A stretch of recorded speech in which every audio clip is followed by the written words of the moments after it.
define the next steps in delivering on Africa's green industry.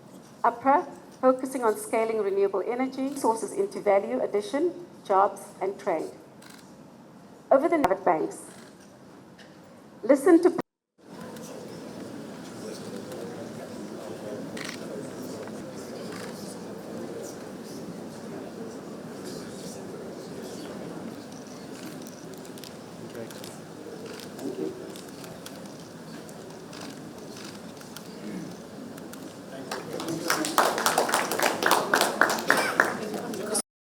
Some may call the task impossible, but history proves otherwise. China multiplied its renewable capacity 20-fold in 20 years. India tripled its capacity just in 10 years. For Africa, the question is not if it can be done, but whether we will mobilize the finance, infrastructure, and political will to deliver at scale. We value our partners' finance, technology, and solidarity. And we have many partners to our continent. Yet, our real agency lies in trusting our own institutions. That is why we convened Africa's leading financiers to drive AGII delivery. And today we formalize that collaboration. As I said in my earlier statement in another meeting, we have already mobilized African financial institutions from Afri-Exim, Trade Development Bank, AFC, and all the other financial institutions into a consortium, because we believe that even as we look up to the multilateral development institutions, we need to begin to build our own African institutions, because they understand our ecosystem better, they know what our risks are, and there will be no exaggeration of whatever nature whenever they are looking at investment opportunities in Africa. APRA has already consolidated a pipeline of US $2.5 billion in projects, with momentum set to grow at the next forum in Sierra Leone. I recognize the steadfast partnership of Denmark and Germany, including their role in establishing APRA's Nairobi International Office. Their solidarity affirms that Africa's vision finds resonance globally. Africa's strength lies in integration and collaboration. No country can build competitive value chains alone, but united through shared energy systems, financial institutions, and trade corridors, and in partnership with allies, we can transform Africa from a source of raw commodities into a hub of innovation, industry, and green growth. This summit in Addis Ababa reaffirms our clarity and confidence that Africa will grow, Africa will industrialize, and create opportunities on a climate-safe planet. I'm very proud that we've gone through the motions. We've discussed with many colleagues, heads of state and countries, on the journey that we need to undertake on industrializing Africa on a low-carbon footprint. It is possible for us not only to industrialize our continent because we have what it takes to do it. We have the human capital to do it. Africa is a young continent, teeming with young people, creative, innovative, educated, energetic. We have the resources to do it. Natural resources in minerals, energy resources, renewable from geothermal, what we have in plenty in Kenya, to wind, to solar, to hydro. Tomorrow, we will be launching one of Africa's largest hydro projects, renewable energy here in Ethiopia, signifying the array of opportunities that are there in the renewable energy space. And therefore, we have everything that will drive Africa's green industrialization.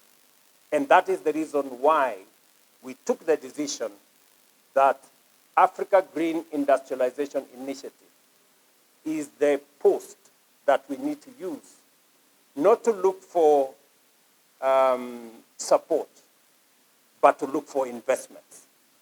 Because this green space is going to flip the fortunes of our continent, because we have every resource and we are aligned in making sure that Africa takes the lead in the fourth industrial revolution.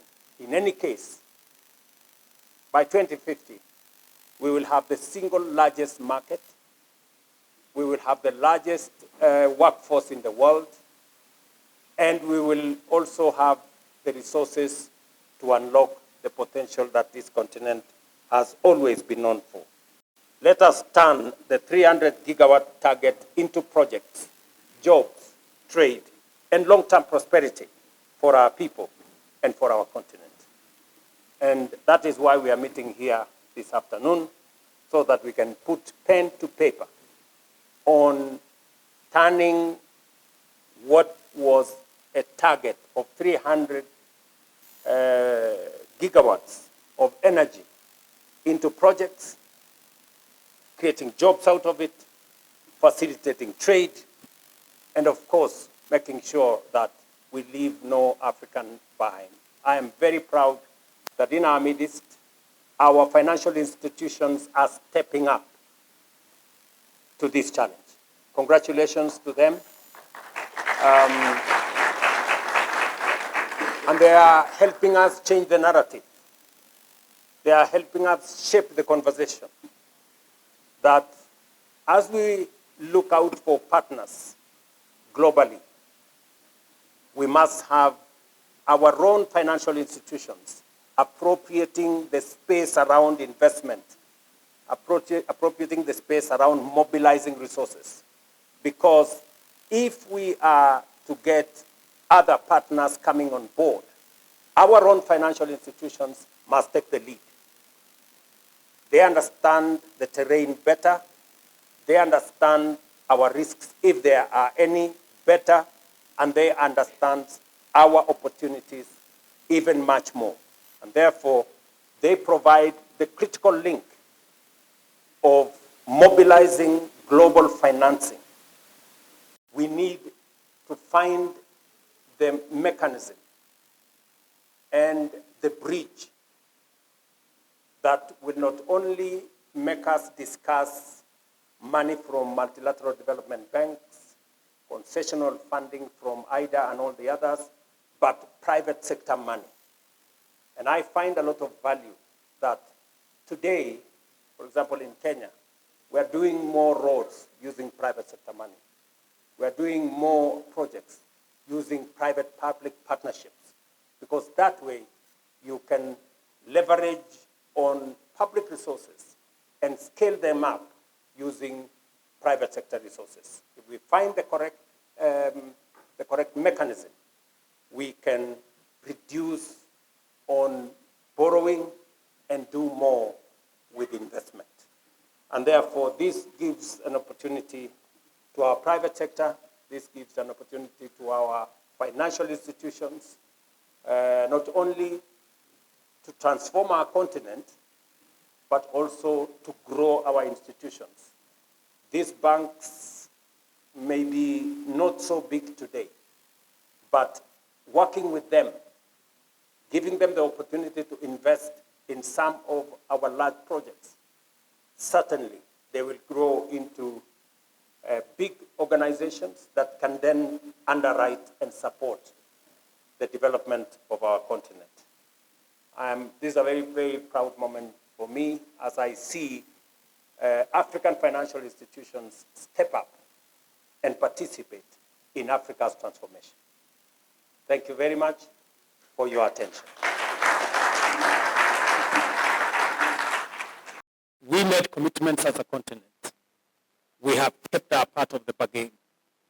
We expect our partners in COP30 to keep their part of their bargain and measure up to the commitments that were made and double that commitment going into the future, because that is what Africa is looking for. We remain open to partnerships, but we are concerned that developed countries are retreating from adaptation finance despite their commitments. Today's Global Center on Adaptation report shows financing is falling when it was meant to double by 2025 under the Glasgow Pledge.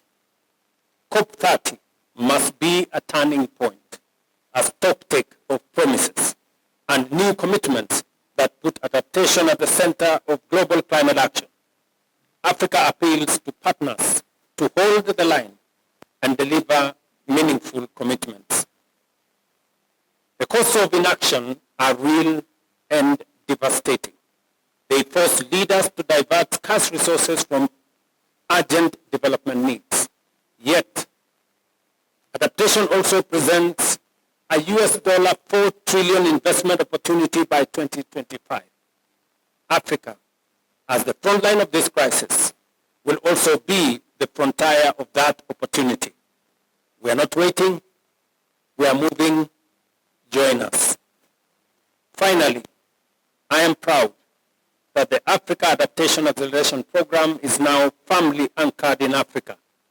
Nairobi is the new home of the Global Center on Adaptation under the honorary chairmanship of Ban Ki-moon, with His Excellency Macky Sall in our midst as chair of the board, and Professor Patrick right here as CEO.